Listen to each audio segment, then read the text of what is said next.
The same central banks that have stolen more than 50 trillion from national treasuries across the planet are now creating a new derivatives fraud through the cap-and-trade carbon tax system that dwarfs their previous Ponzi schemes. We've just watched a financial meltdown in this country, the likes of which hasn't been seen in some time. Now, if people like credit default swaps, they're really going to like the carbon swaps that are going to occur and the carbon future swaps. We spent a full day in this committee last summer talking about the manipulation of the energy futures market in oil.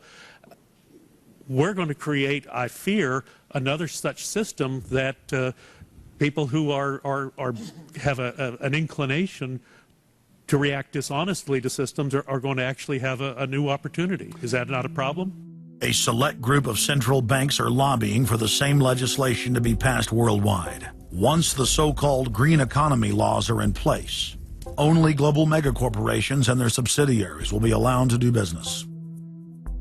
Van Jones, Barack Obama's first green job czar, has stated repeatedly on the record that the new green economy is only a cover for a complete revolution against capitalism and the total redistribution of wealth. But what Van Jones doesn't tell his sad followers is that the elite are bragging that the modern green movement was designed from its creation to destroy the middle class and transfer all wealth into the hands of a super elite. They're not doing this to uplift the poor. No, the goal is to enslave the planet and usher in a new dark age. Every nation on Earth is in the process of, or has already passed, its own set of carbon tax laws and regulations.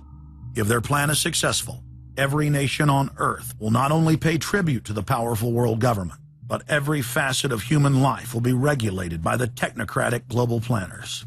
Under the carbon tax scheme, China, India, Mexico, and over 150 other nations are exempt from the global tax system.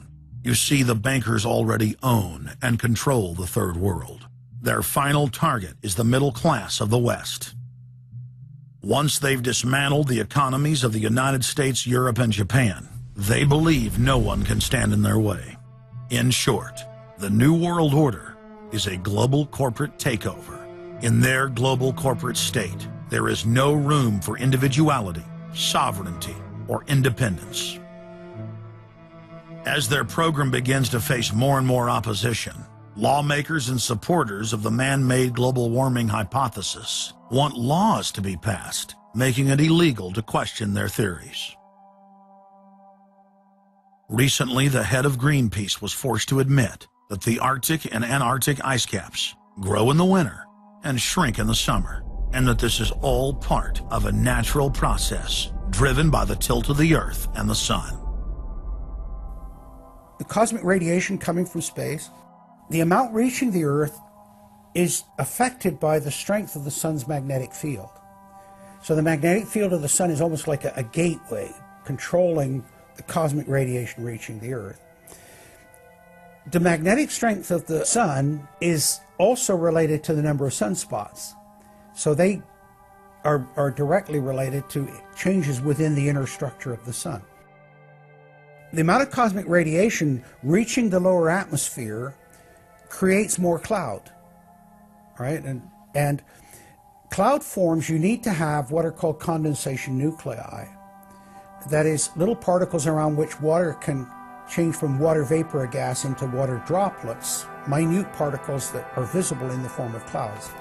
We've known for a long time that there was more cloud than the amount of particles in the atmosphere, because we assumed it was clay particles and salt particles that were creating this condensation process, but there was this gap. We now realize, of course, it's the cosmic radiation that's doing it.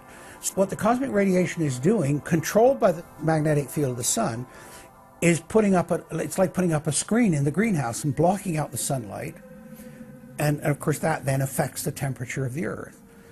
That's why there's a relationship between the sunspots and the temperature on the Earth. So we now know the mechanism, but they completely ignore that. More than 31,000 scientists from across the United States, including more than 9,000 PhDs from the fields of climatology, atmospheric science, Earth Science and Hydrology, signed a petition rejecting man-made global warming as a scientific fraud. This shattered the hoax of the so-called consensus that the mainstream media had been pushing for years, that every scientist on Earth believed that man-made global warming was a fact. If the people are able to block their carbon tax takeover, the elite's agenda to establish a planetary world government will collapse. To force their unpopular agenda upon the planet, the controllers are racing to complete the construction of their police state control grid. Borrowing from tactics used in the past by communist, fascist, and other totalitarian regimes, every form of classical textbook tyranny is now being implemented in the West. In the United States, the central government is federalizing local police.